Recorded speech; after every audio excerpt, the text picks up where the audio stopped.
அந்த பொண்ணு சரியில்லைங்க. நாளுக்கு நாள் ரொம்ப மோசமாகவே பண்ணிக்கிட்டு இருக்குது. நேற்று ஒரு பிரச்சனையை இழுத்துச்சு, ஏதோ இப்போ காலையில் ஒரு பிரச்சனையை இழுத்தி விட்டுருச்சு. இனி போக போக என்னென்ன பண்ணுமோன்னு பக்கு பக்குன்னு இருக்குது எனக்கே இப்போ.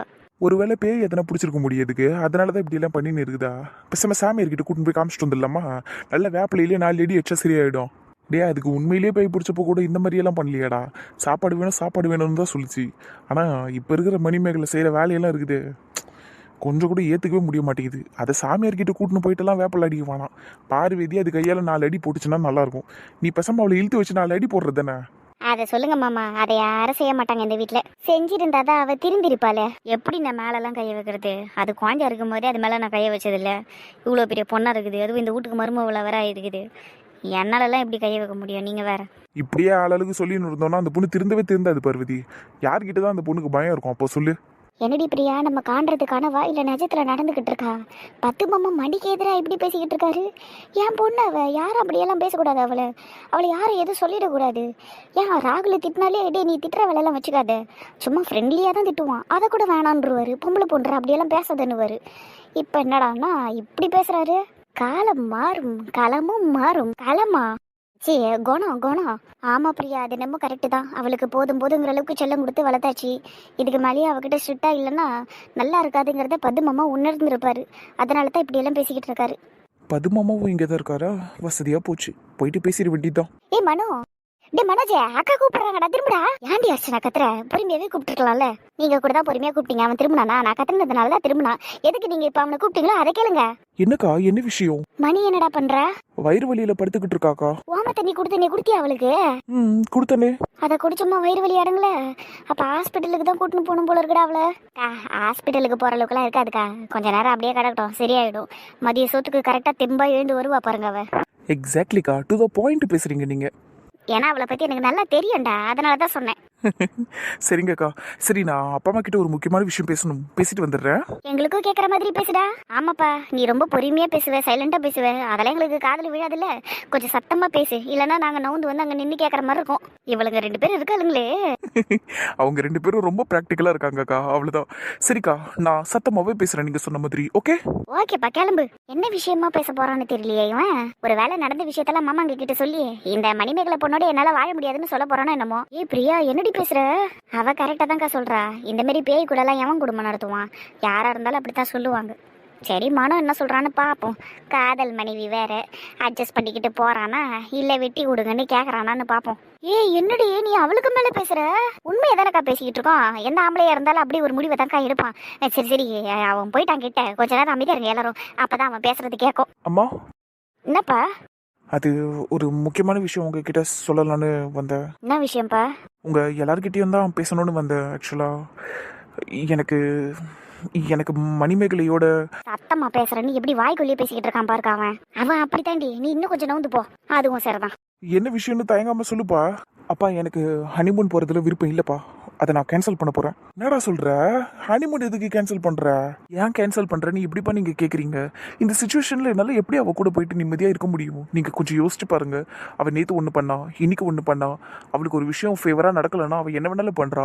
இப்படிப்பட்ட உள்ள எப்படி போய் நான் ஹனிமூனை நிம்மதியா செலிப்ரேட் பண்ண முடியும்? என்னால எல்லாம் முடியாதுப்பா. மனோஜ், அதுக்கும் இதுக்கும் என்னப்பா சம்மந்தம் இருக்குது? அவ தப்பு பண்றாதான், அதை சரி பண்ண வேண்டிய முறையில சரி பண்ணிடலாம். அதுக்குன்னு ஹனிமூனெல்லாம் ஏன்ப்பா கேன்சல் பண்ணணும்? தனிப்பட்ட முறையில் அவள் உங்ககிட்ட எந்த பிரச்சனையும் பண்ணுறது இல்லைல்ல, அப்புறம் எதுக்குப்பா? தனிப்பட்ட முறையில் அவள் என்கிட்ட எந்த பிரச்சனையும் பண்ணலைன்னு நீங்கள் எப்படி மாமா சொல்கிறீங்க? பாவம், உங்களுக்கு ஒன்றும் தெரியாதுல்ல, அதனால தான் நீங்கள் எப்படி சொல்கிறீங்க போல். அவள் என்கிட்ட நிறைய பிரச்சனை பண்ணியிருக்கா மாமா. அவள் கோவமாக இருக்குன்னு அவளை சமாதானப்படுத்த போனப்போ என் மேலே கொதிக்கிற பாலை கொட்டியிருக்கா. இந்த மாதிரி சில விஷயங்கள் எல்லாம் என்கிட்ட பண்ணியிருக்கா அவ. என்னப்பா சொல்ற? கொதிக்கிற பாலை உன் மேல கொட்டினாளா? ஆமாம்மா, அதெல்லாம் நடந்து 1 மந்த்துக்கு மேல இருக்கும். இதெல்லாம் ஏன்பா நீ முன்னாடியே சொல்லல? அதானே, எதுக்கு இதையெல்லாம் மறைச்ச நீ? இதெல்லாம் ஒரு விஷயமா, எதுக்கு சொல்லணும்னு நான் சொல்லாம விட்டுட்டேன்.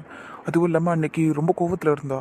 சரி, அதனாலதான் இப்படி பிஹேவ் பண்றா, அதனாலதான் பாலை கொட்டிட்டா அப்படின்னு சொல்லி நான் புரிஞ்சுக்கிட்டு அமைதியா போயிட்டேன். ஆனா இதுதான் அவளோட கேரக்டராகவே இருக்கு.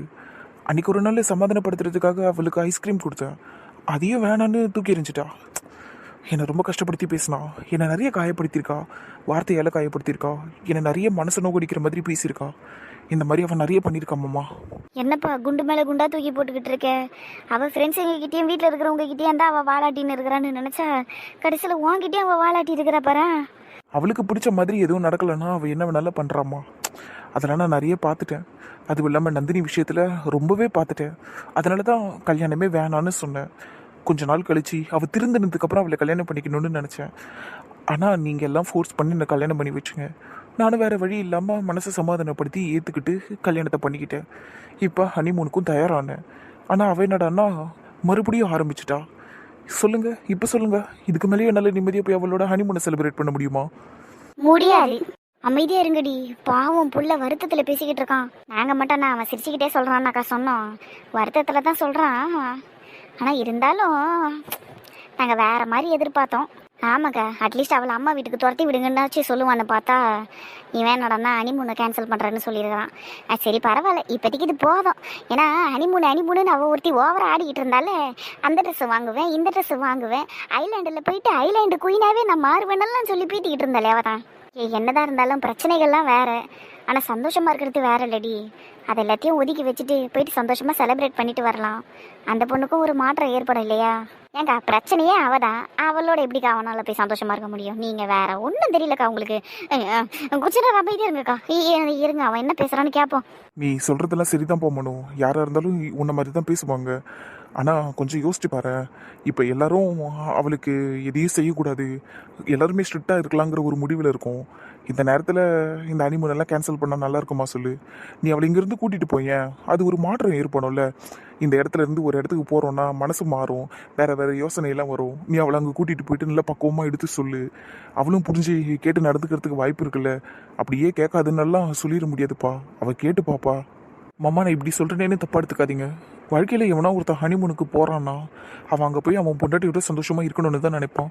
அங்கே இருக்கிற சுற்றுச்சூழலை பார்த்து ரசிக்கணும், சந்தோஷமாக இருக்கணும், மனசை விட்டு பேசணும், அந்த மாதிரியெல்லாம் தான் நினைப்பாங்க. ஆனால் அதை விட்டுட்டு பொண்டாட்டியை கூட்டிகிட்டு போயிட்டு கிளாஸ் எடுப்பானா மாமா யாராவது? நீங்கள் கொஞ்சம் யோசிச்சு பாருங்கள். நான் அவளோட சந்தோஷமாக இருக்கணுமா, இல்லை நான் அவளுக்கு போய் கிளாஸ் எடுக்கணுமா? வேற லெவல் கேள்வி இல்லடி பிரியா. இதே கை தட்டி விசில் அடிக்கணும்னு தோணுது எனக்கு. எனக்கும் தாங்க. பாவம் அம்மா பதில் சொல்ல முடியாம முழிக்கிறாருல. பொண்ணை செல்லம்மா வளர்க்குறாங்கிற பேர்ல வளர்த்தா இப்படித்தான் நிக்கணும். கூட சேர்ந்து நம்ம அப்பா அம்மாவும் முழிக்கிறாங்க பாருங்க, அதுதான் ஹைலைட்டு. இதே கேள்வியை ஷில்பாத்துக்கிட்டே முரளி மாமா கிட்டே அவன் கேட்டான்னு வைங்க, 8 கிலோமீட்டர் ஓடி இருப்பாங்க அவங்க திரும்பி பார்க்காம. செம்மடி பிரியா. தேங்க்யூக்கா. சொல்லுங்க மாமா, நான் அதெல்லாம் தப்பா பேசிட்டேனா? அம்மா நீங்களாச்சும் சொல்லுங்களேன், அப்பா நீங்களாச்சும் சொல்லுங்களேன். ஏன் இவ்வளோ அமைதியா இருக்கீங்க? அப்போ நான் நியாயமா பேசுறேன்னு உங்களுக்கே நல்லா தெரியுதுல்ல. அப்புறம் எதுக்காக ஹனிமூனுக்கு போக சொல்றீங்க? என்னால் அங்கே போய் சந்தோஷமாகவும் இருக்க முடியாது, அவளுக்கு போய் புத்திமதியும் எடுத்து சொல்லிக்கிட்டு இருக்க முடியாது. ஏன்னா நான் என்ன சொன்னாலும் அவள் அப்படியே தூசி மாதிரி தட்டி விட்டுட்டு அவள் என்ன வேலையை பண்ணுறாளோ அதை தான் பண்ணுவா. நீ சரியாதான்ப்பா பேசுகிற, நியாயமாக பேசுகிற, அதெல்லாம் ஒன்றும் சொல்லலை. ஆனால் 2 பேருமே ஒருத்தர் விரும்பி தான் கல்யாணம் பண்ணியிருக்கிறீங்க. அப்படி இருக்கும்போது கொஞ்சம் விட்டு போகலாம். நீ அவளை கூட்டின்னு போனீங்கன்னா ஒரு மாற்றம் வரும்னு நாங்கள் நம்புகிறோம். அவ்வளோதான். ஒரு மாற்றமும் வராதுப்பா, வெறும் ஏமாற்றம் தான் வரும் உங்களுக்குலாம். டேய் பெரியவங்க ஒரு விஷயம் சொல்கிறோன்னா அதில் ஒரு காரணம் இருக்கும்டா. இப்போ வீட்டில் புருஷன் முன்னாடி சண்டை போடுறாங்கன்னு வையேன், அப்படியே வெளியே எங்கன்னா போயிட்டு வந்தாங்கன்னா மனசு மாறிடும். ஏன்டா சண்டை போட்டோன்ற மாதிரி ஆகிடும். அப்படியே பீச்சுக்கோ இல்லை எங்கன்னா சினிமாக்கோ போயிட்டு வந்தாங்கன்னு வையேன், அப்படியே மனசெல்லாம் கொஞ்சம் லைட் ஆகிடும். பிரச்சனை நடந்ததே மறந்துடுவாங்க, வீட்டுக்குள்ளே வரும்போது சந்தோஷமாக வருவாங்க. அந்த மாதிரி தான் நாங்கள் சொல்கிறதும். நீ அவளை கூட்டின்னு போயிட்டு வந்தா அவளுக்குள்ளேயும் ஒரு மாற்றம் ஏற்படலப்பா, அதுக்காக தான் சொல்கிறோம். கரெக்டுமா, ரொம்ப சரியாக சொல்கிறீங்க. ஆனால் இதெல்லாம் மற்றவங்க விஷயத்தில் சரிப்பட்டு வரும், மணி விஷயத்துலலாம் சரிப்பட்டு வராதுமா. ஒரு பேச்சுக்கு சொல்கிறேன். இப்போ நாங்கள் ஹனிமூனுக்கே போயிட்டோன்னு வச்சுக்கோங்களேன். அங்கே போய் நான் அவளுக்கு பிடிக்காத விஷயத்த செஞ்சாலோ இல்லை அவள் கேட்ட விஷயத்த செய்யாமல் விட்டாலோ என்ன ஆகும்னு யோசிச்சு பாருங்க. எங்கள் வீட்டில் பண்ணுற மாதிரி அங்கே அவள் என்ன எதனா பண்ணிட்டா, அதுவும் நான் தனியாக மாட்டிப்பேன். எனக்கு பிரச்சனை ஆயிடுச்சுன்னா என்ன யாருமா காப்பாத்துவா? டேய், என்னடா இப்படி பேசுற? அதானே, உன்னை என்னடா பண்ண போகுது? இது என்ன வேணாலும் பண்ணலாம். ஏன் நான் சாப்பிட்ற சாப்பாட்டில் எதனா கலக்கலாம், இல்லைன்னா என்னை கடலில் கூட பிடிச்சி தள்ளி விடலாம். செய்வாவ கேட்டா கோவத்தில் செஞ்சுட்டேன், தெரியாமல் செஞ்சுட்டேன், எனக்கு ஏன் அப்படி செஞ்சேன்னு எனக்கே தெரியல அப்படின்னு கூட பேசுவா. அந்த மாதிரி ஆள் தான் அவ. ஐயோ, என்னடா நீ எப்படி எல்லாம் சொல்லி பயமுறுத்துற? நான் உங்களை பயமுறுத்தணுங்கிறதுக்காகலாம் இதை சொல்லலம்மா. என் வாழ்க்கையை நினச்சி எனக்கு ஒரு பயம் வந்துச்சு, அதை தான் சொன்னேன். ரொம்ப சந்தோஷமா நல்லபடியா எல்லாரும் போலையும் வாழ்க்கையை ஆரம்பிக்கணும்னு தான் ஆசைப்பட்டேன். ஆனால் இப்போ பார்த்தீங்கல்ல, என் கண்ணு முன்னாடியே என் வாழ்க்கை செதஞ்சு போய்கிட்டு இருக்கு, அதுவும் நான் கட்டின பொண்ணாலேயே. என்னால் இதெல்லாம் தாங்கிக்க முடியலம்மா. உண்மையை சொன்னால் இதுக்கு மேலேயாச்சும் நான் கொஞ்சம் நிம்மதியாக இருக்கணும்னு ஆசைப்பட்றேன். அதனால தான் உங்ககிட்ட ஓப்பனாக பேசுகிறேன். தயவு செஞ்சு என் லைஃப்பை கொஞ்சம் நிம்மதியாக வாழ்கிறதுக்கு எனக்கு உதவி பண்ணுங்க, சரிங்களா? வேறு எதுவும் எனக்கு சொல்ல தெரியல, தப்பாக பேசியிருந்தால் மன்னிச்சிடுங்க. தயவு செஞ்சு இதுக்கு மேலே என்ன அங்கே போய் இங்கே போனெல்லாம் சொல்லாதீங்க, அதுவும் அவ கூட ப்ளீஸ் சொல்லாதீங்க. நான் உங்களோடவே எல்லாரோடவும் ரொம்ப சந்தோஷமாக இருக்கணும்னு ஆசைப்பட்றேன், அப்படியே இருந்துட்டு போகிறேன். சரிப்பா, சரி சரி, நீ ஏதோ வருத்தப்படாத. நீ நீ என்னமோ பேசுகிறடா. இதெல்லாம் கேட்கும்போதே கஷ்டமாக இருக்குது. நீங்கள்லாம் சந்தோஷமாக இருப்பீங்கன்னு நினச்சிக்கிட்டு தாண்டா நாங்கள் எல்லாத்தையும் செஞ்சோம். சரி, நீ எங்கேயும் போக தேவையில்ல. கேன்சல் பண்ண சொல்லிடலாம். நானே ஷில்பாக்கும் முரளி அண்ணனுக்கும் ஃபோனை பண்ணி பேசிக்கிறேன். ரொம்ப தேங்க்ஸ்மா, புரிஞ்சுக்கிட்டதுக்கு ரொம்ப தேங்க்ஸ். சரிப்பா, சரி, நீ சந்தோஷமா இருப்பா. நீ எதுக்கும் வருத்தப்பட்டுக்கிட்டு இருக்காத என்ன. அவ கிடக்குறாக்கா இதை மற்றவங்க எல்லாரையும் பாருண்ணா. எல்லாரோடையும் சந்தோஷமா இரு, பேசி சிரிச்சின்னு இருண்ணா. நீ முன்ன எப்படி இருந்தே அப்படி இருண்ணா. மனசில் எதையும் வச்சுக்காதானே. சரிங்கம்மா. சரிப்பா, நீ உள்ளே போ. நீ உள்ளே போய் பசங்களோட உட்காந்து டிவி பார்த்துன்னு குழந்தைங்கள அங்கே உட்காந்து இருக்குதுல, அதுங்களோட போய் பேசினுருண்ணா. நீ இனிமேல் எந்த டென்ஷனையும் வச்சுக்காத, மனசுலையும் எதையும் வச்சுக்காதண்ணா. எதுனாலும் எங்ககிட்ட சொல்லிவிடு. நான் என்கிட்ட சொல்லுண்ணா. சரிங்கம்மா, தேங்க்யூம்மா. என்னத்தரா தேங்க்ஸ் சொல்ல சொல்லிங்கண்ணா. போ உள்ளே போ. சரிங்கம்மா. எவ்வளோ விஷயத்த மனசுக்குள்ளேயே வச்சுருந்துருக்கான் பற்றி அந்த பையன். ஆமாண்டா, அதை நினச்சாதான் கஷ்டமாக இருக்குது. இவனை கட்டாயப்படுத்தி தான் கல்யாணம் பண்ணி வச்சோம் மணிக்கு. ஆனாலும் இவன் காதலிச்ச பொண்ணு தானே, அதனால தானே கல்யாணம் பண்ணி வச்சோம். ஆனால் இவன் இப்படி நிம்மதி இல்லாமல் சுற்றுறானேடா, ரொம்ப சங்கடமாக இருக்குடா. ஆனால் விடக்கூடாதுங்க, இனிமேல் விடவே கூடாது. பூச்சின்னு பார்த்துன்னு இருந்தால் சரிப்பட்டே வராது. இந்த ஷில்பா பொண்ணை பெண்டை நிமித்தணுங்க. இனிமேல் பாருங்க, நான் யாருன்னு அவளுக்கு காட்டுறேன். சும்மா விட மாட்டேன் நான் அவளை. சரி சிவா, மாப்பிள்ளையே வேணான்னு சொன்னதுக்கப்புறம் என்ன பண்ண முடியும்? கேன்சல் பண்ண சொல்கிறேன். சந்தோஷ் கிட்ட சொல்லி கேன்சல் பண்ண சொல்கிறேன். நீ வருத்தப்பட்டுட்டுலாம் இருக்காத சரியா? நம்ம நாளைக்கு நேரில் பேசிக்கலாம். சரிடா. அப்புறம் யாருக்கும் எந்த பிரச்சனையும் இல்லையே? நல்லா இருக்கீங்களா எல்லாரும்? எந்த பிரச்சனையும் இல்லை. யாரும் சாப்பிடல, அதை சட்னி தூக்கி போட்டாங்க. அப்புறம் சாம்பாரில் சுத்தண்ணி ஊற்றிருக்கிறாங்க. அது ஓரளவுக்கு என்ன சொல்கிறது, டேஸ்ட்டு போயிடுச்சுடா. சாம்பார் வேஸ்ட்டாக போயிடுச்சு. இன்னும் கேட்டா உன் பொண்ணு இருக்குதே, நான் தான் பண்ணுறதோ எந்த கோயிலுக்கு கூட்டின்னு போகிறதோ தெரில. அது ஏன்டா இப்படி எல்லாம் பண்ணிக்கிட்டு இருக்காது? நீ தானே பெத்த, நீ தான் சொல்லணும். டேய், நொந்து போயிருக்கேன்டா நானே. நாங்கள் மட்டும் என்னப்பா இங்கே ஆடினா இருக்கிறோம், உன் பொண்ணாலே எல்லாரும் இங்கே நிம்மதி இல்லாமல் தான் சுற்றி நிற்கிறோம். இந்த பர்றா டேய், என்னை கிளறாதடா, அவள் தான் நான் சொல்லுவேன். நாளைக்கு நேரில் பேசிக்கலாம் எல்லாத்தையும் சரியா? கல்யாணம் பண்ணி வச்சு தப்பு பண்ணிட்டேனாடா. ஃபோனில் என்னால் அடிக்க முடியாதுங்கிறதுனால தானே இப்படியெல்லாம் பேசுனுக்கிறா. உண்மை அது தானடா. என் வீணா போன பொண்ணால என் மாப்பிள்ளை வாழ்க்கையே இப்போ வீணா போயிடுச்சுல்ல. பாவம் நிம்மதி இல்லாமல் சுற்றுன்னு சொல்லியிருக்காரு அவரு. அதெல்லாம் கரெக்டு தான். ஆனால் என்ன பண்ணுறது, அப்படியே விட்டுற முடியுமா? சரி பண்ணிடுவான் ஆகட்டும். எப்படி சரி பண்ணுறது, இல்லை எப்படி சரி பண்ணுறது? அதுக்கு உலகத்துலேயே ரொம்ப பிடிச்ச விஷயம், நம்ம எல்லாரை விட அதுக்கு ரொம்ப பிடிச்ச விஷயம் சாப்பிட்றது தான். அது சாப்பிட்ற பொருளையே விளையாடிடுச்சு அது. இதுக்கு மேலே என்னத்தை பண்ணுறது? எப்படி சரியாக போகுது அது? சரிடா டே, டென்ஷன் ஆகாதடா. இதுக்கு தான் உங்ககிட்ட இதையும் சொல்கிறது இல்லை. அது பண்ண தப்புக்கு அதுக்கு தண்டனை குத்தாச்சு. அதையே உட்கார வச்சு எல்லாத்தையும் சாப்பிட வச்சாச்சு. ரொம்ப சந்தோஷம்டா. இப்படி தாண்டா பண்ணணும். இனிமேல் ஒரு தப்பு பண்ணிச்சுன்னா திருப்பி அது என்ன பண்ணிச்சோ அதே அதுக்கு திருப்பி செஞ்சு விடணும்டா. அப்போதான் சரிப்பட்டு வரும். அது உருப்படாத கழுது. நீ ஏடா பேசுறா? பேச வச்சிருச்சே என் பொண்ணு. ஒரு பக்கம் என் மனசு அப்படியே ஐயோ அம்மானு கத்திக்கிட்டு இருக்கு. ஆனால் இன்னொரு பக்கம் ஆத்திரமா வருது எனக்கு இப்போவே என் பொண்ணு நேரில் வந்து பலர் நடிக்கணும்னு தோணுதுடா. அப்படியெல்லாம் மேலே கை வச்சிடாத, வேணா பார்த்துக்கலாம். என் பொண்டாட்டி பார்த்துக்கிறேன்னு சொல்லிட்டா பார்த்துக்கலாம். இனிமேல் யாரும் எந்த விஷயத்துலையும் நம்ம தலையிடாமல் இருந்தாலே சரிப்பட்டு வந்துடும் உன் பொண்ணு. பார்த்துக்கலாம். சரிடா, சரி நான் வச்சுடுறேன். மாப்பிள்ளைக்கு ஃபோன் பண்ணி பேசணும், அவர்கிட்ட மன்னிப்பு கேட்கணும்டா. என் பொண்ணால் அவர் எந்த அளவுக்கு மன உளைச்சலில் இருக்கிறாரு. சே டேய், நீ மன்னிப்பெல்லாம் கேட்காத, அதெல்லாம் ஒன்றும் வேணாம். நீ என்ன தப்பு பண்ண? தப்பு பண்ணது உன் பொண்ணு. தப்புக்கான தண்டனையே அதை அனுபவிச்சுட்டு போட்டோம் சரியா? நீ விடு, பார்த்துக்கலாம். சரி, அட்லீஸ்ட் நான் மாப்பிள்ளைக்கு ஃபோன் பண்ணியாச்சும் பேசுகிறேடா. அப்போ தான் என் மனசு நிம்மதியாக இருக்கும். அதெல்லாம் நீ பேசிக்கோ, நான் ஒன்றும் சொல்ல மாட்டேன். சரிடா, அப்போ நான் ஃபோனை வச்சுடுறேன். அவருக்கு கொஞ்சம் நேரத்தில் கால் பண்ணுறேன். ரைட்ரா மச்சான், சரி வச்சிடுறேன், நாளைக்கு பார்ப்போம். சரிடா. என்னப்பா ஆச்சு? உன் முன்னாடி தானே பேசுனேன், என்ன புரிஞ்சுக்கிட்ட? ஏதோ கேன்சல் பண்ணணும்னு சொன்னீங்க. ஃப்ளைட் டிக்கெட்டை தான். அப்போ ஹனிமூனு? அது ஒன்று தான் உன் தங்கச்சிக்கு கேடு இப்போ. அப்பா சும்மா இருறா, நீ போய் டிக்கெட்டை கேன்சல் பண்ணு. நீ ஆஃபீஸை மேனேஜ் பண்ணிக்க, நான் வீட்டுக்கு கிளம்புறேன். என்னால் முடியலை. என்னாச்சுப்பா உங்களுக்கு? மனசு கஷ்டமாக இருக்குடா. நான் கிளம்புறேன் வீட்டுக்கு சரியா? நீ பார்த்துக்கோ, டிக்கெட்டை முதல்ல கேன்சல் பண்ணு சரியாடா? சரிப்பா, நான் உங்களை வீட்டில் ட்ராப் பண்ணட்டா? அதெல்லாம் வேணாம், நான் போய்க்கிறேன், நீ பார்த்துக்க. சரிங்கப்பா. இத்தனை வருஷமாக நான் ஒரு மகாலட்சுமியை பெற்று வச்சிருக்கேன்னு நினச்சேன். ஆனால் இப்போ தானே தெரியுது, நான் பெற்று வச்சிருக்கிறது உண்மையிலேயே குட்டி சாத்தான் தான். இப்படி தலையில எல்லாம் கையை வச்சுக்கிட்டு உட்காரக்கூடாது ஷில்பா. கையை எடு முதல். நீ என்ன செய்யறதுன்னு புரியாம உட்காந்துக்கிட்டு இருக்காங்க. சரிதாம்மா, ஆனா இப்படி கவலைப்பட்டுக்கிட்டே உட்காந்துக்கிட்டு இருந்தா எல்லாம் சரியாயிடுமா? நாளைக்கு வரல, இங்க உட்கார வச்சு பேசுவோம். என்னென்னு பேசுறதுக்கா? இல்லை, எனக்கு ஒன்றும் புரியல. ஏற்கனவே நான் அவ்வளோ சொல்லி கொடுத்து தான் அனுப்பியிருக்கேன். போகிற இடத்துல நல்லபடியாக இருமா, யாருக்கும் எந்த பிரச்சனையும் பண்ணாதம்மா, பொறுமையாக கொஞ்சம் கொஞ்சமாக வீட்டு வேலையெல்லாம் கற்றுக்கிட்டு உன் அத்தைக்கு ஒத்தாசையாக இருமான்னு நிறைய விஷயத்த நான் சொல்லி தாக்கா அனுப்பியிருக்கேன். இதுக்கு மேலே அதுக்கிட்ட நான் என்னத்தை சொல்கிறது? அது தலையிலேயே மண்ணை வாரி போட்டுக்கிட்டு இருக்குதுக்கா. தலையில் மண்ணை வாரி போட்டுக்குதுன்னா விட்டுறணும். மணி அக்காலாம் திருந்தவே திருந்தாது எவ்வளோ சொன்னாலும். சும்மா இரு சித்ரா, அத்தை வருத்தப்பட்டு பேசிக்கிட்டு இருக்காங்க. சரிக்கா. இங்கே பாரு ஷில்பா, இது பொம்பளை பொண்ணு வாழ்க்கை, அப்படியெல்லாம் விட்டுறக்கூடாது. இப்போ அவ சொல்லி கேட்க மாட்டான்னு நீ சொல்கிற. கேட்குற வரைக்கும் சொல்லிக்கினே இருக்கலாமா? அதுதானே நம்ம கடமை. பார்த்துக்கலாம். நாளை பின்ன மாப்பிள்ளை பையன் பொண்ணோட சேர்ந்து வாழ மாட்டேன்னு சொல்லிட்டாருன்னா அவள் இங்கே தானே கண்ணை கசக்கிக்கின்னு வந்து நிற்கணும். அப்போவும் நீ தானே மனவேதனைப்பட்டுக்கின்னு அழுதுன்னு இருக்கணும். நான் அதுக்காக தான் சொல்கிறேன், கொஞ்சம் பொறுத்து இரு. அவ்வளோ சீக்கிரத்தில் கோவப்பட்டுக்கிட்டு இருக்காத. அவகிட்ட உக்காந்து பேசு. வாழ்க்கைன்னா எப்படி இருக்கும்னு எடுத்து சொல்லு. தேவையில்லாத பிரச்சனைகள் எல்லாம் போய் ஈடுபட வேணாம்னு சொல்லு. அவளை பிரச்சனையை உருவாக்க வேணாம்னு சொல்லு. அது போதும், அதுவே போதும். கேட்க மாட்டேங்குதேக்கா. யாரும் சொல்லாம இல்லையே, சுற்றி இருக்கிற எல்லாரும் சொல்லிக்கிட்டே தானே இருக்கிறோம். சொல்லி கேட்கலன்னா செய்கிற தப்புக்கான தண்டனையை கொடுக்கணும். அதோ இன்னைக்கு செஞ்சாங்கல்ல, அந்த மாதிரி திருப்பி செய்யணும். உப்பு சாப்பாட்டில் நீ கொட்டினியா, அதே சொத்தை நீ சாப்பிடுன்னு சாப்பிட வச்சாங்கல்ல, அதுதான் தேவை. இன்னொரு தடவை அந்த மாதிரி சோறில் உப்பை போடுவாளா? அவள் சொத்துலேயே அவள் உப்பை போட்டு சாப்பிட மாட்டா. உப்பே இல்லைன்னா கூட அப்படியே தின்னுட்டு எழுந்துப்பா. இன்னைக்கு அவளுக்கு அந்தளவுக்கு பயம் வந்திருக்கும் உடம்புல, சொல்லிட்டேன். சரியா சொல்றீங்க அத்தை, கண்டிப்பா அவ பயந்துருப்பா. போதுமா? உன் மருமவளே சொல்கிறா. இங்கே பாரு, அவ்வளோ உப்பை தின்னிருக்கிறா. இன்னைக்கு வயிறெல்லாம் நொந்து போய் முடியாமல் படுத்துக்கின்னு கிடப்பால.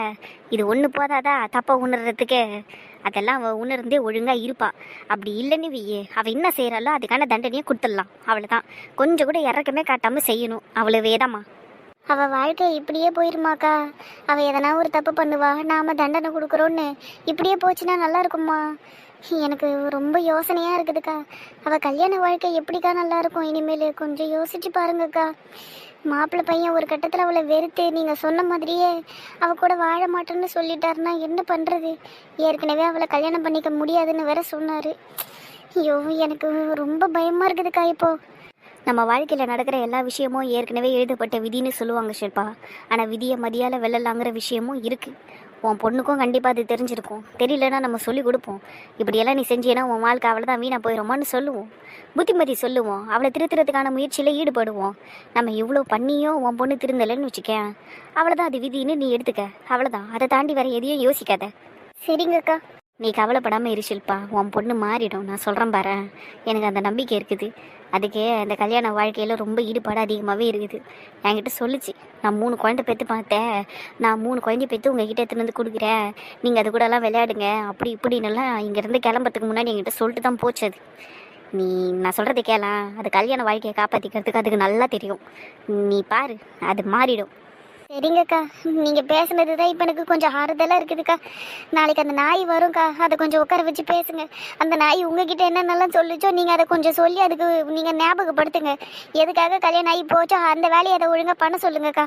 சொல்லிடலாம் விட்டா. நாளைக்கு தாலி பிரித்து கோக்கிறதுக்காக தாய் வீட்டுக்கு வராவ. அடுத்த முறை நீ வரும்போது முழுகாமல் வாமான்னு சொல்லிடுவோம். சொல்லுங்கக்கா, தாராளமாக சொல்லுங்க. கேட்குறதுக்கே சந்தோஷமா இருக்குது. வீட்டுக்கு முழுகாமல் வரணும்னா எதனா நடக்கணும்ல, அதுக்கு அந்த அக்கா ஒழுங்காக இருக்கணும்ல. சித்ரா ரொம்ப பேசுறடி, வாயை மூடு. நம்ம காயத்ரி சொல்கிறா உன் தங்கச்சியே? ஒன்றும் இல்லை அத்தை, அவ சும்மா பேசிக்கிட்டு இருக்கா. அம்மா வரேன்னு சொன்னாங்கல்ல, எப்போ வருவாங்கன்னு கேட்குறா. ஓ, மீனா வரேன்னு சொல்லிச்சா? சரி சரி. நான் தாங்க ஃபோன் பண்ணி வர சொன்னேன், ஒரு ஆறுதலுக்காக வர சொன்னேன். அப்படியாம்மா? சரி சரி. அத்தை, மாமா வந்திருக்காரு அத்தை. வாங்குங்க. என்னாச்சு? மதியமே வந்துட்டீங்க? ஊர்ல இருந்து ஃபோன் வந்துச்சு, அதான் நானும் வந்துட்டேன். அது சரி. சரி, நீங்க உட்காருங்க. உட்காருங்க மாமா, நான் போய் டீ போட்டு எடுத்துட்டு வரேன். சரிம்மா காயத்ரி, இந்த அத்தையை உட்காந்துருக்காங்க பாரு, அவங்களுக்கும் டீ எடுத்துட்டு வந்து கொடு. எனக்கு வேணாம்ப்பா, நான் இப்போ தான் டீயை குடிச்சேன். அம்மா காயத்ரி, நீ போய் டீயை போடுப்போ, உன் மாமனாருக்கு எடுத்துட்டு வந்து கொடு. சரிங்க அத்தை, வாடி போலாம். எங்க நீங்க பேசிட்டு இருங்க, நான் போய் தண்ணி எடுத்துட்டு வரேன். அதெல்லாம் வேணாம் ஷில்பா. ஏங்கா, விஷயத்தை கேள்விப்பட்டீங்களா நீங்க? தெரியும்ப்பா, அதை பத்தி தான் பேசிக்கிட்டு இருந்தோம் நானும் ஷில்பாவும். என்னென்ன வேலையெல்லாம் பார்த்துருக்குது பார்த்தீங்களா இந்த வீட்டு பொண்ணு? புகுந்த இடத்துல போயிட்டு நல்லபடியா இருக்கும்னு பார்த்தா அங்க இருக்கிறவங்கள டார்ச்சர் பண்ணிக்கிட்டு இருக்குது அது. இங்கே பார்ப்ப முரளி, நீ கவலைப்படாத. நான் ஷில்பா கிட்டேயும் அதை தான் சொன்னேன். பொண்ணை திருத்த வேண்டியது நம்ம கடமை, நம்ம அதை செஞ்சுருவோம். சரியா? எல்லாரும் அதுக்கிட்ட கடுமையாகவும் கண்டிப்பாகவும் இருக்கலாம். அதுவே அதை மாற்றிடும், திருந்திரும், கண்டிப்பாக திருந்திரும். ஒரு நாள் இல்லை ஒரு நாள் ஏன்டா இப்படி எல்லாம் பண்ணுறோம் அப்படின்னு உட்காந்து யோசிக்க ஆரம்பிச்சிடும். எல்லாரும் நம்மளை ஒதுக்குறாங்களேன்னு அது யோசிக்கும். அந்த யோசனையை அவளை மாற்றிடும். நான் அதை தான் ஷில்பா கிட்டேயும் சொன்னேன். நீ எதுக்கும் கவலைப்படாத, மனசை கொஞ்சம் கல்ல ஆக்கிக்க, அவகிட்ட கடுமையாக நந்துக்கோ, அவ்வளோதான். அது மட்டும்தான் உன் பொண்ணை மாற்றும். அதுவும் நீ அவகிட்ட ரொம்ப கடுமையாக இருந்தேன்னு வையன், உன் பொண்ணு கூடி சீக்கிரமே நல்லா மாறிடுவா. ஆமாங்க, சரோக்கா சொன்ன மாதிரி நம்ம எல்லாருமே அவகிட்ட கொஞ்சம் கடுமையாக இருக்கணும். நான்லாம் எப்போவுமே அவகிட்ட அப்படி தான் இருக்கிறேன்னு வச்சுக்கோங்களேன். ஆனால் அவளுக்கு அதெல்லாம் ஒரு பெரிய விஷயமா இருக்காது. ஆனால் நீங்கள் மூஞ்ச காமிச்சிங்கன்னு வைங்க, உங்கள் பொண்ணு கண்டிப்பாக ரொம்ப வேதனைப்படுவா. நீங்கள் மட்டும் இல்லை, பத் அண்ணன், சிவா அண்ணன், அசோக் அண்ணன்னு நீங்கள் 4 பேருமே அவகிட்ட கொஞ்சம் கடுமையாக நடந்துக்கங்க. அவள் எது கேட்டாலும் வாங்கி தர முடியாதுன்னு சொல்லுங்கள். அவளுக்கு ஒரு கரிசனமே காட்டாதீங்க. அவள் மேலே பாசம் இருக்கிறதெல்லாம் வேற, ஆனால் அவளுக்கு வேண்டியதை செய்கிறதுங்கிறது வேற. அவளுக்கு எதையுமே செய்ய வேணாம் இனிமேல். சரி ஷில்பா, நானே அந்த முடிவில் தான் இருக்கேன். அவகிட்ட ரொம்ப கண்டிப்பாக இருக்க போகிறேன் இனிமேல். ஃபோனை பண்ணி எதையாவது கேட்கட்டும், அப்புறம் இருக்குது அவளுக்கு. சரிங்க, நாளைக்கு தாலி பிரித்து கோக்கிற ஃபங்க்ஷன் இருக்கு, வீட்லயே இருங்க. காலையில் எல்லாரும் வந்துருவாங்க இங்க. சரி ஷில்பா. அப்புறம் ஃபங்க்ஷனை முடிச்சுட்டு கையோட வீட்டுக்கு அவளை அனுப்பி விட்டுருவோம். இங்கேயே இருக்கிறேன்னு சொன்னாலும் ஒத்துக்க வேணாம். எவ்வளோ கெஞ்சி கூத்தாடினாலும் இங்கே இருக்கிறதுக்கு ஒத்துக்காதீங்க. 2 நாள் இருக்கிற 3 நாள் இருக்கிறேன்னு சொன்னால் கூட ஒத்துக்காதீங்க. இங்கே இருந்து அவளுக்கு சொகுசு கூடிடும். அவள் அங்கேயே போட்டோம். என்ன ஷில்பா பேசுற நீ? நாளைக்கு வெள்ளிக்கிழமை, நாளைக்கு ஃபங்க்ஷனை முடிச்சுட்டு சனி ஞாயிறு எல்லாரும் இங்கேயே இருப்பாங்கன்னு நான் நினச்சிக்கிட்டு இருந்தேன். என்னோட ஆறுதல் அதுதான். அதுவும் இல்லாமல் நம்ம பொண்ணை விடு, மற்றவங்க எல்லாருமே இங்கே இருப்பாங்கல்ல. எங்க ஃபங்க்ஷன் முடிச்ச கையோட பார்வதி அவளை வீட்டுக்கு கூட்டிட்டு போயிட்டு விளக்கேற்றணும்னு சொல்லியிருக்கு. அப்படி இருக்கும்போது இங்கேயே இருங்கன்னு சொன்னா ஒத்துக்க மாட்டா. ஆமாம், அந்த வீட்டுக்கு அவள் விலைக்கேற்றி மட்டும் என்ன இப்போ அவங்க எல்லாரும் நிம்மதியாவா இருக்கிறாங்க? அதெல்லாம் ஒன்றும் தேவையில்லை. இந்த வீட்லேயே விலைக்கேற்றிட்டு போட்டோம். அது எந்த வீட்டில் விலைக்கேற்றினாலும் அது பெருசாக உருப்பட போகிறது இல்லை. அப்புறம் என்ன? ஏன்பா அப்படி சொல்கிற? நான் நிஜத்தை தானேக்கா சொன்னேன். அது சடங்குப்படி பார்வதி செய்யணும்னு ஆசைப்படுதுப்பா. அனுப்பி வச்சிருவோம். என்ன சடங்கோ சம்பிரதாயமோ ஒன்றும் புரியலக்கா. இவ்வளோ பூஜை புனஸ்காரம்னு எல்லாம் பண்ணியும் என் பொண்ணுக்கு புத்தி வராமல் போயிருச்சேக்கா. இப்போ வாழ்க்கையே ஊசல் அடிக்கிட்டு இருக்கு. அது என்னைக்கு அறுந்து விழுமோ தெரியல. அத்தை மாமா ரொம்ப வருத்தப்படுறாங்கடி. பார்க்கறதுக்கே ரொம்ப சங்கடமாக இருக்கு. அதுக்கு என்னக்கா பண்ண முடியும்? பொண்ணு பொண்ணாட்டம் வளர்த்துருக்கணும், பிசாசாட்டம் வளர்த்து வச்சிருக்கிறாங்க. அப்போ அவங்க கஷ்டப்பட தானே செய்யணும். சித்ரா, அக்கா நான் ஒன்றும் தப்பாலாம் சொல்லலக்கா. அத்தை மாமா நல்லவங்க தான். ஆனால் இந்த மணி அக்கா மோசமாக வளர்ந்துருக்குல்ல, அதுக்கு ரொம்ப செல்லம் கொடுத்ததுனால தானே இப்படி ஆச்சு அது. அதுக்குன்னு அத்தை மாமா மேலே மட்டும் பழிய வைக்கிறது நல்லா இருக்காதுரி. இதில் எல்லாருக்குமே பங்கு இருக்குது. இப்போ ஷில்பாத்தை அவளுக்கு ஒரு விஷயத்த செஞ்சு தர முடியாதுன்னு சொன்னால் அவள் நேராக பக்கத்தில் பிரியாக்கா வீட்டுக்கு போவா. சரோ அத்தை கிட்ட போயிட்டு எனக்கு இது வேணும் அது வேணும்னு கேட்பா. எத்தனை நாள் ஆட்டுக்கால் பாயாவும் இடியப்பமும் செஞ்சு தர சொல்லி அவங்கள டார்ச்சர் பண்ணியிருக்கா தெரியுமா? அவங்களும் சலிக்காமல் செஞ்சு தருவாங்க. 4 மணிக்கெல்லாம் காலையில் போயிட்டு ஆட்டுக்காலை வாங்கிட்டு வந்திருக்காங்கடி சரோ அத்தை. அவளுக்கு எவ்வளோ பண்ணியிருக்காங்க தெரியுமா? ஆனால் இப்போ அவங்களே மனசு வெறுத்து போய் அவளுக்கு அவகிட்ட கடுமையாக இருக்கணும்னு பேசுகிறாங்க பாரு. அந்தளவுக்கு அவள் வச்சுட்டாடி. அவங்க மேலெல்லாம் குறை சொல்ல முடியாது, யார் மேலேயும் குறை சொல்ல முடியாது. அவங்க எல்லாருமே ஜென்யூனாக தான் பாசத்தை காமிச்சு அவளுக்கு செல்லம் கொடுத்துருக்காங்க. ஆனால் அவள் தான் எல்லாத்தையும் தப்பாக பயன்படுத்திக்கிட்டு இருக்கா. அது சரி, அதுலக்கா ஆட்டுக்காலு பாயாமும் இடியப்பமும் காம்பினேஷனே சரியில்லையே. அந்த குரங்கு தின்னுண்டி. அதுவும் இல்லாமல் காம்பினேஷனும் நல்லா தான் இருக்கும். நானும் சாப்பிட்ருக்கேன். அத்தை மோஸ்ட்லி ஊத்தப்பம் தான் ஊற்றுவாங்க. திடீர்னு என்னைக்குன்னா ஒரு நாள் அது இடியாப்பம் வேணும்னு கேட்கும். அப்போ இடியாப்பத்தையும் போட்டு கொடுத்துருக்காங்க. அந்த மாதிரி சலுகையெல்லாம் நிறைய அனுபவிச்சிருக்கா அவ இங்கே. அதனால தான்க்கா அங்கே போய் தோசையை கேட்டு கொடுக்கலன்னு தான் உப்பு கொட்டி இருக்கிறாங்க. சும்மா இருடி, நீ வேற சிரிச்சுக்கிட்டே இருக்கிற. இருக்கிறது உடம்புக்கு நல்லது தானக்கா. சரி அது இருக்கட்டும் அக்கா, நம்ம வெளியே போகிற பிளானை பற்றி வீட்டில் எப்போ பேசுறது? அதை பற்றி பேசணும்லக்கா. இந்த சுச்சுவேஷனில் எப்படி வெளியே போகிறோன்னு கேட்குறதா அவங்க கிட்ட? ஹனிமூன் பிளான் வேற மணியோடது கேன்சல் ஆயிருக்கு. அதுக்கு நம்ம என்னக்கா பண்ண முடியும்? சித்ரா, கொஞ்சமாவது சுச்சுவேஷனை புரிஞ்சுட்டு நடந்துக்க. ஓக்கா, நீங்களாம் இருக்கிறீங்களே, நான் ராகுல் மாமா கிட்ட பேசிக்கிறேன் இதை பற்றி. பேசிக்கோ, எனக்கு என்ன. அவனே முதல்ல போய் பெர்மிஷன் கேட்பானான்னு தெரியல. ஏன்னா ஹனிமூன் பிளான் கேன்சல் ஆனது அவனுக்குமே வருத்தமாக தான் இருக்கும். பார்ப்போம், இன்னைக்கு நைட்டு பேசிக்கலாம் இதை பற்றி. சரிக்கா. ஆனால் பாருங்கக்கா, அந்த அக்காவோட ஹனிமூன் பிளான் கேன்சல் ஆனது இப்போ நம்மளுக்கே இப்போ பிரச்சனையாக வந்துருச்சு. இந்த மணி அக்காவால் எல்லாமே பிரச்சனை தான்க்கா. சே, இப்போ எல்லாமே அப்படி தாண்டி ஆயிடுச்சு. ஆனால் முன்ன அப்படி இல்லை. மணினாலே சந்தோஷமாக இருக்கும், மணி கூட பேசினாலே ஜாலியாக இருக்கும். ஆனால் இப்போ எல்லாமே மாறி போச்சுடி.